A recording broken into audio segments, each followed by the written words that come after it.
Well, good morning everyone. I'm going to give you a quick review of the Suzuki Burgman 650 Executive. This is the 2017 model, and the Executive means that you've got an electric screen like that, goes down, up again. You've got electric mirrors go in like that, so if you're filtering or getting through your gate post, you can tap them in instead of getting damaged.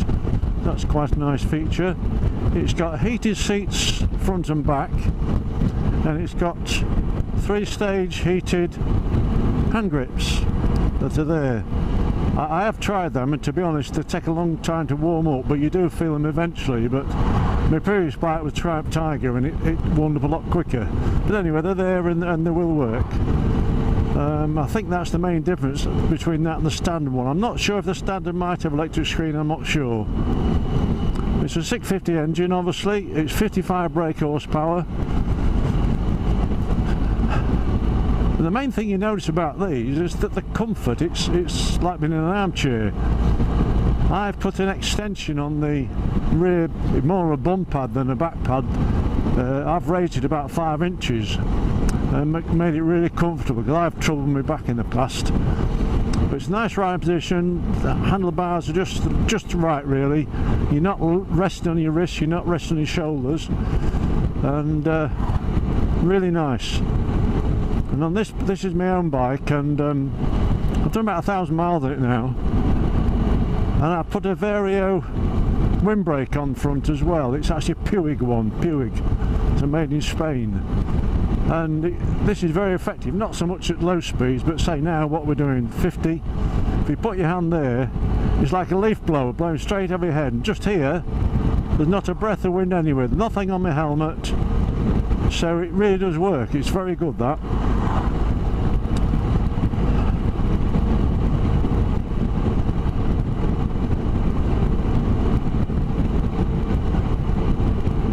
Another thing I've fitted on this one is this little cruise control, I'll call it.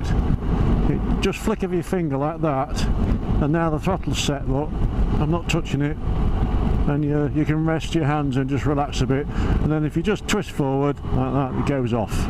You notice there's some good engine braking on this as well. Obviously it's an automatic, but it has gears as well. I've hardly used them, to be honest. I've used them 2 or 3 times. I'll show them for you when I can. It's also got a power button, which, well, it just makes it rev up quicker, I suppose. Perhaps the engine's more responsive, I don't know, but you don't seem to be going any quicker. We're going on to a dual carriageway now, so to show the sort of performance. It's quite a lively machine, really. It's not bad at all. Off we go, look.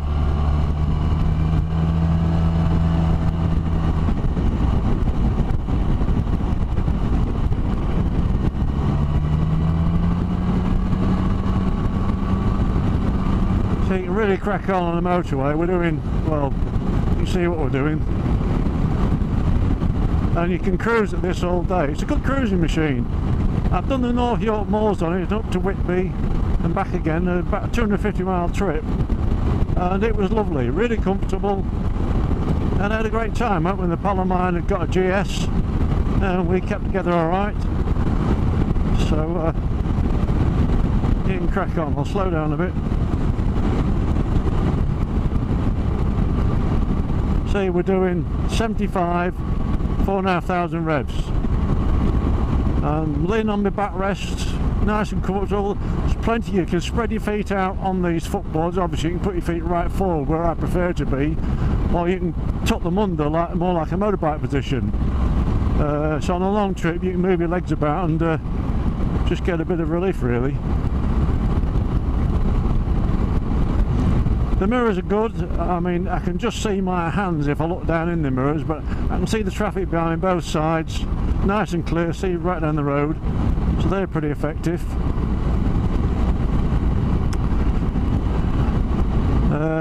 On the dash, you've got all you need really. You've got your trip meter and your distance to go, and the temperature gauges I've got on now, or you can have your fuel consumption. You've got a gear indicator, but only when you're on manual gears. When you're in automatic, it just shows the letter D.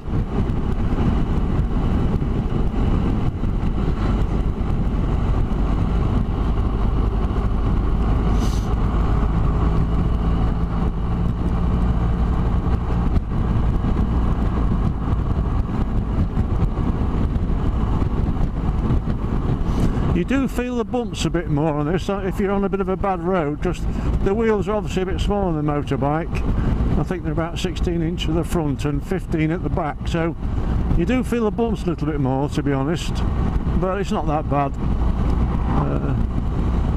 I'd rather have that than me aching shoulders.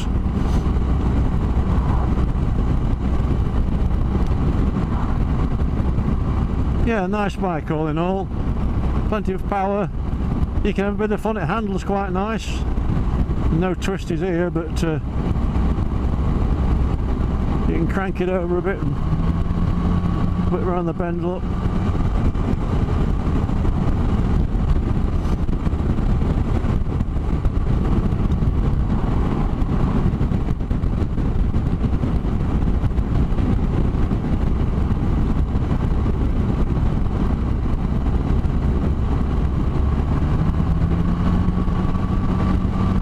She really picks up nicely.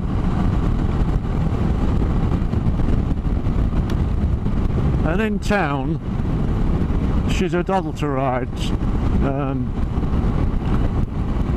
Being automatic, you don't have to worry about gears, you can just concentrate on the traffic and look what you're doing.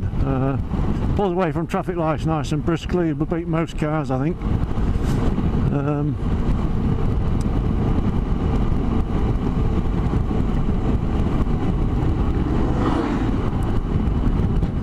Turn off here to a smaller road and see if we can park somewhere, and I'll just show you around the bike a bit more.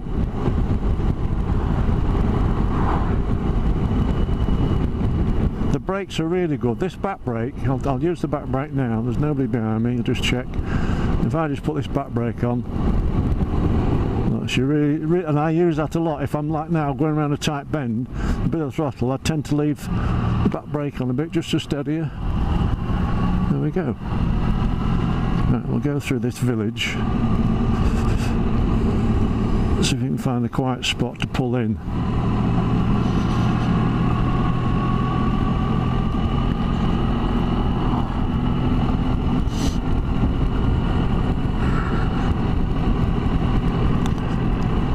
Drop the screen down, look. That's a fully lowered position. And I can feel obviously a little bit of wind on my face now, but we're only doing 30, so it's not much. And fully up, just like that.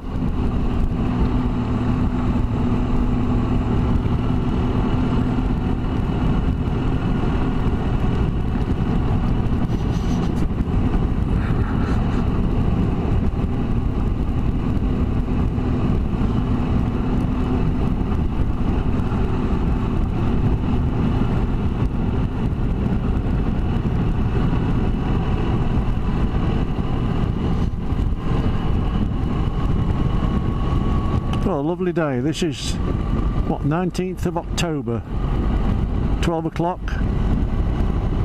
and really nice.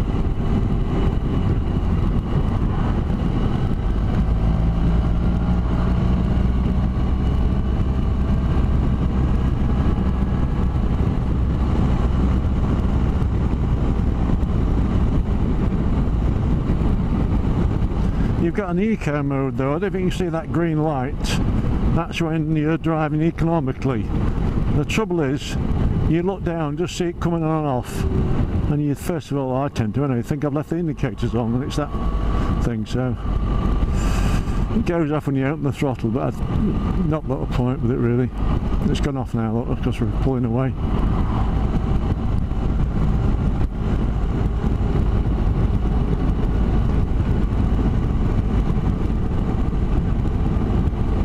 There's the Humber Bank over there.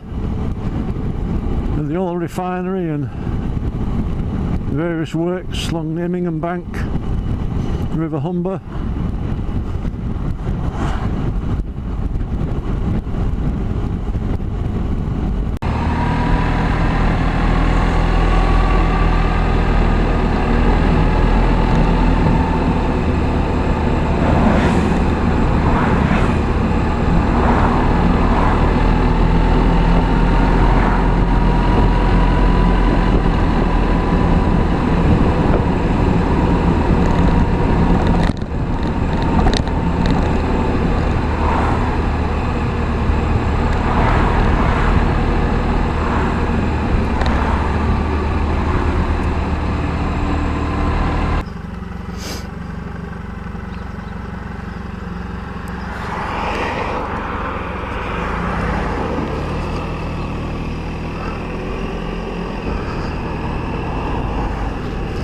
Well, hello again everybody. This is part 2 of the review. I said yesterday I would stop and show you around the bike, and I pulled up and unfortunately the battery on the second camera was absolutely flat, so I've got to do it again, so off we go. First of all, I'm just going to show you how it works with the gears. You just press this yellow button, if you can see it, that yellow button there, and now I'm in the gears. We're in 3rd gear, accelerate away, 4th, 5th,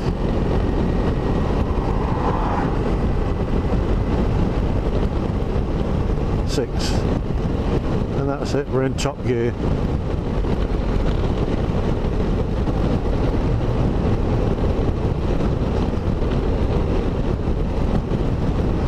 I can't see a lot of point in it really. It might be useful on the hill, I don't know, if you think you're struggling a bit.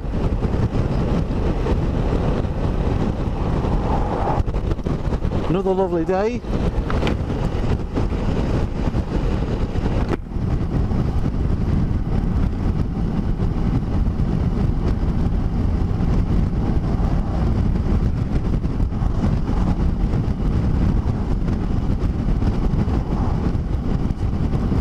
I'm going to go back now into automatic mode.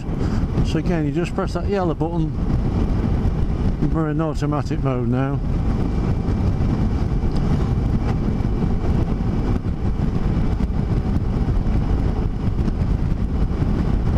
I know a little spot just up here at Grangesby Park where you can stop and show you around the bike.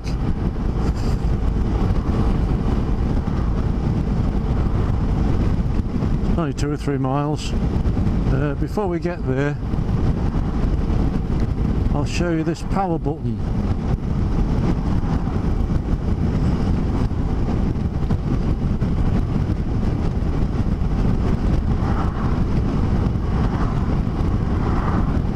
There's a car behind me keen to get past, so I'll let him pass and just slow down a bit.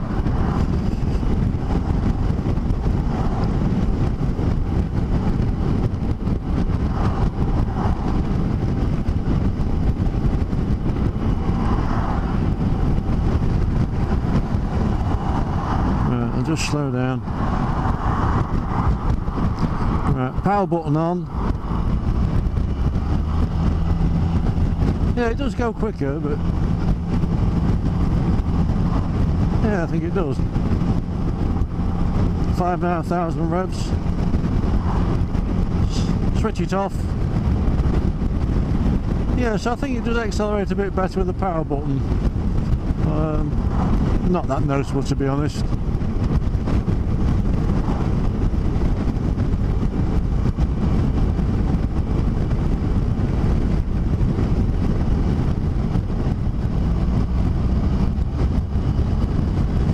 It handles beautifully, it's really nice. Right, we're turning off in a minute now.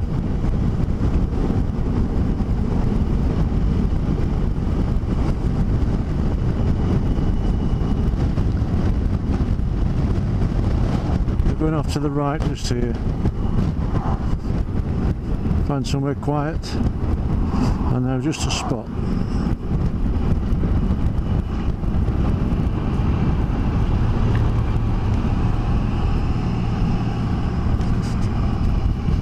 I'll just do this power button from standstill. Again, you just press that grey button there. Now we're in power mode. Oh yeah, look at that. Yeah, that certainly works. So if you want to beat a Ferrari from the traffic lights, you want the power button on. Probably in the shade now you can see that green echo light that I mentioned earlier on, or yesterday.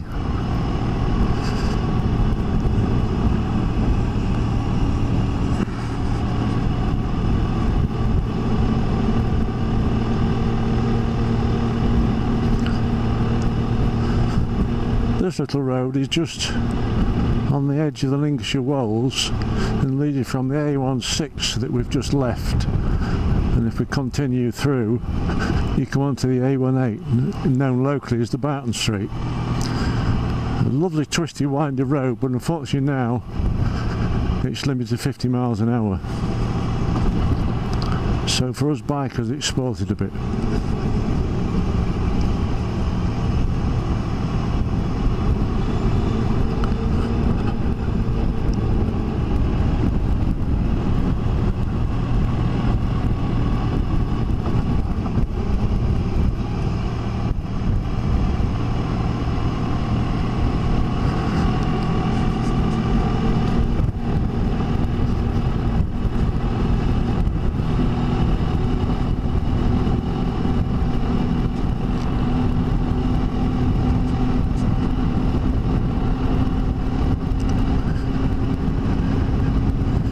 Usually nice and quiet through here. You just get the dog walkers, the cyclists, and somebody perhaps wants to have a picnic now and again. This is the start of Grangesby Park. It's really nice in here. I like this. I don't know if the sun's right on the camera, it might, on the lens, it might not, it might flare up a bit, I don't know. This is where I'm going to stop, just here.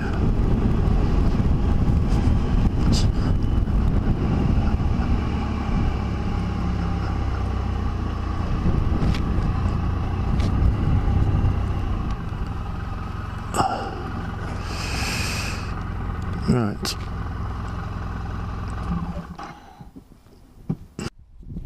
Right, here we are then. So this is the 650 executive.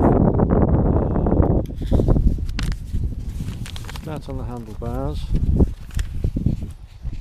Controls here. The blue one puts your wing mirrors in and out. That's your gears up and down. You go to manual with that or back to automatic. Indicates of course your power switch, and then your lights and dip. Heated grips, and down here we've got the ignition, heated seats. This side, screen up and down, hazard lights, engine kill, starter.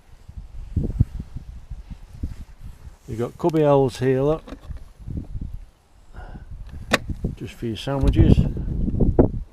And then a large one at the bottom, you can see in there, there's a power point in there, so you can charge your batteries or your phone or plug in a GPS.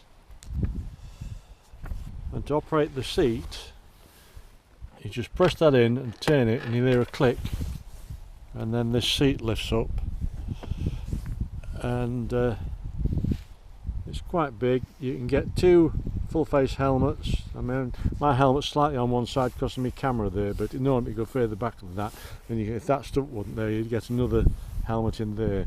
And also you get a little stainless steel piece of wire, I just can't see it, but that hooks on here, so if you that's full of shopping, you can hang your helmet here on this stainless wire, on this safety loop. That's that. This seat, I mean the main seat is fairly hard. Now I fell off my I fell off the I'll start again. I fell over in the gym and dropped on my coccyx, which is your tailbone, and it's all inflamed now to keep putting ice packs on, so I bought this thing to put on to take the pressure off, and that is really good. It's about £5 I think. It's a donut cushion, especially for that job, but it works a treat that.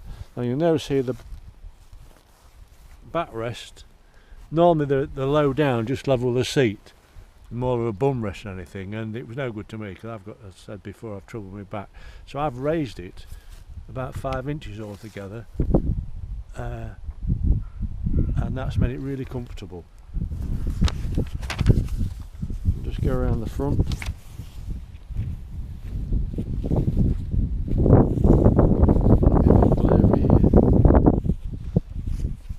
There she is. Right, a few specifications. It's 2265 millimeters long, and it weighs 275 kilograms, so it's quite a heavy old beast.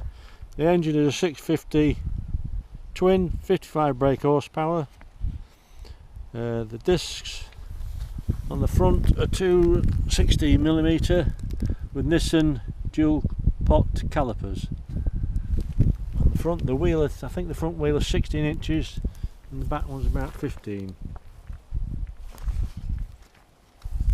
And you've just got one disc on the back, same size 260mm disc on there. And then I can't see what the caliper is, whether it's 1 or 2 pot, I'm not sure. There's the suspension. That when you get the bike from new, it's factory set, it's on number 2. Because I'm solo all the time, I've turned it to 1, make it a little bit softer ride.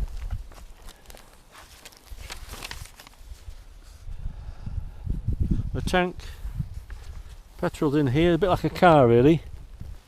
It just opens up. And that'll take 15 litres. Now I'm getting about 65 to the gallon out of it. It's got a handbrake here as well if you don't want the bike sliding forward when you're on the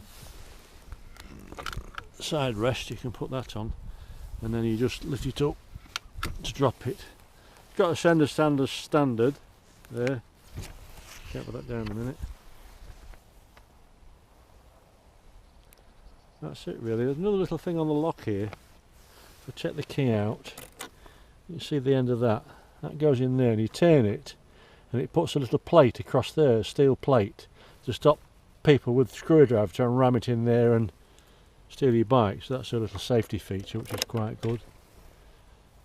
I've put this bar on here, it's only a piece of wood that I've turned on a lathe to mount all my fittings, which is quite nice. Little cruise control here. I mentioned when we were travelling, it's only some off eBay. I think I paid about £10 or £11 for it, and it works really well. You just do that and locks it on, do that and it's off again, and you get 2 little tyre wraps to put on there. If this isn't tight enough for you, you can adjust it with that. But I found, because it's got the heated grips, they're a little bit thicker, and this is fairly knurled, it's alright without them. So that's it. Nice bike, plenty of go in it. You won't regret it if you got one of these. So that's it for now. Thanks for watching. I hope it's some good to somebody, and we'll see you again. Thank you.